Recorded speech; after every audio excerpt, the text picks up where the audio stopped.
اعوذ باللہ من الشیطان الرجیم بسم اللہ الرحمن الرحیم۔ السلام علیکم۔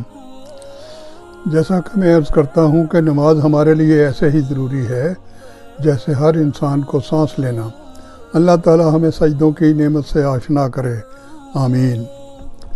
تو آج میں سورہ الحجر پیش کروں گا۔ یہ 14ویں سپارے میں ہے، مکی صورت ہے۔ اس کی 99 آیات ہیں اور 6 رکوع ہیں۔ تو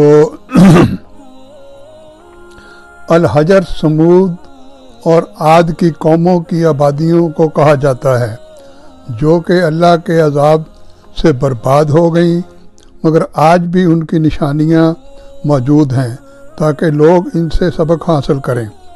سورہ الحجر ابتدائی 4 سال میں نازل ہونے والی صورتوں میں سے ایک ہے۔ کافر ایک وقت آئے گا جب خواہش کریں گے کاش وہ مسلمان ہوتے۔ کثرت کی خواہش نے انسان کو اس گورکھ دھندے میں ڈالے رکھا کہ خواہشوں و آرزوؤں کا سلسلہ ختم ہونے نہیں دیتا، مگر زندگی ختم ہو جاتی ہے۔ حدیث نبوی ہے، اگر کوئی چیز کم ہے لیکن آپ کی ضرورت پوری ہو جائے تو اس سے کہیں بہتر ہے جو آپ کی ضرورت سے زیادہ ہو، اس کو آپ تقسیم کر دیں اور اپنے خالق اور مالک کو یاد کریں۔ یہ مسند احمد جو حدیث ہے اس میں سے یہ حدیث لی گئی ہے۔ یہ کائنات اور اس کی ہر چیز اللہ ہی کی ملکیت ہے۔ ایک وقت آئے گا جب ظاہری ملکیت کا کوئی بھی دعوے دار باقی نہیں رہے گا۔ اس صورت میں یہ بھی بتایا گیا ہے کہ ایک نقطہ یہ بھی مد نظر رہنا چاہیے کہ جنات کو اگرچہ آگ سے پیدا کیا گیا ہے مگر وہ آگ نہیں ہے، بالکل اسی طرح جیسے ہمیں مٹی سے پیدا کیا گیا مگر ہم مٹی نہیں ہیں۔ دوسری اہم بات یہ واضح کی گئی ہے کہ جنوں کو انسانوں سے پہلے پیدا کیا گیا۔ فرشتوں کے ساتھ ذکر آنے کی وجہ سے گمان ہوتا ہے کہ جیسے ابلیس بھی فرشتہ تھا، جیسا کہ سورہ الکہف کی آیت نمبر 50 میں ہے، کانا من الجن، فرما کر واضح کر دیا گیا ہے کہ وہ جنات میں سے تھا۔ اے نبی صلی اللہ علیہ وسلم، میرے بندوں کو بتا دیجئے کہ میں یقیناً بہت بخشنے والا، نہایت رحم کرنے والا ہوں، اور یہ کہ میرا عذاب بھی بہت سخت ہوتا ہے۔ سورہ حجر میں حضرت ابراہیم، حضرت لوط علیہ السلام، حضرت اسحاق، حضرت اسماعیل کا ذکر ہے۔ حضرت ابراہیم کو 87 برس کی عمر میں بیٹا عطا فرمایا۔ حضرت زکریا کو بڑھاپے میں بیٹا یحییٰ عطا فرمایا، اور یحییٰ کا نام اللہ تعالیٰ نے خود رکھا۔ اس سے پہلے آج تک دنیا میں یحییٰ نام کا کوئی بھی فرد نہیں تھا۔ اصحاب ایکا سے مراد اہل مدین ہے۔ یہ حضرت شعیب علیہ السلام کی قوم تھی، اور ہم نے آپ کو دی ہیں 7 بار بار پڑھی جانے والی آیات اور عظمت والا قرآن۔ قوم عاد پہاڑوں کو تراش کر گھر بناتے تھے۔ قوم عاد کے گھر آج بھی موجود ہیں اور دیکھنے والوں کو دعوت عبرت دے رہے ہیں۔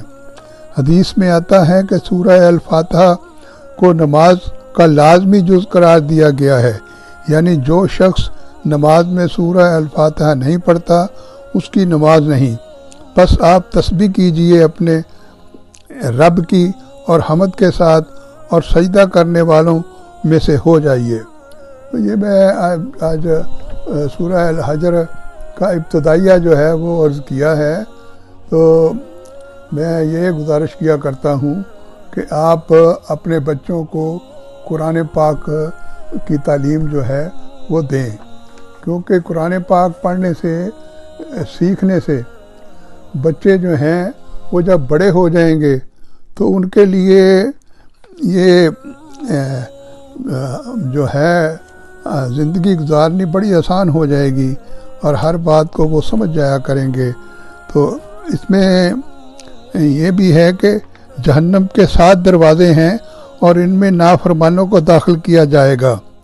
اس صورت میں اللہ تعالیٰ نے اس امر کا بھی ذکر کیا ہے کہ جو رسول اللہ کا استحصاء کرتا ہے اللہ تعالیٰ اس سے انتقام لینے کے لیے کافی ہے۔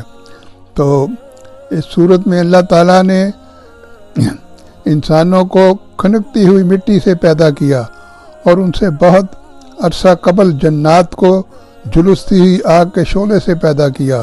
انسانوں کی تخلیق کے بعد اللہ تعالیٰ نے فرشتوں کو انسانوں کے سامنے جھکنے کا حکم دیا، مگر ابلیس نے جھکنے سے انکار کر دیا اور ابدال آباد تک کے لیے رندہ درگاہ بن گیا۔ تو 14ویں پارہ میں اللہ تعالیٰ نے فرمایا ہے کہ بے شک ہم نے یہ ذکر یعنی قرآن مجید نازل فرمایا اور ہم ہی اس کی حفاظت کرنے والے ہیں۔ اس پارہ میں اللہ تعالیٰ نے ستاروں کی تخلیق کے مقاصد بھی بیان فرمائے۔ اللہ تعالیٰ ارشاد فرماتے ہیں ہم نے آسمان دنیا کو ستاروں سے مزید کیا اور ان کو شیطان کی شر سے محفوظ کیا، مگر جو آسمان کی بات کو چرا کر زمین پر لانا چاہے تو اس کو اللہ تعالیٰ شہاب ثاقب سے نشانہ بناتے ہیں۔ تو میں پھر وہی بات عرض کرتا ہوں کہ اپنے بچوں کو عربی زبان سکھائیں۔ اللہ تعالیٰ آپ کا حامی و ناصر ہو اور اللہ تعالیٰ آپ کے لیے آسانیاں پیدا کرے۔ اللہ تعالیٰ آپ یہ سنا ضرور کریں، آپ کو اللہ تعالیٰ اس کا اجر دے گا، اور آگے شیئر کیا کریں۔ اللہ حافظ۔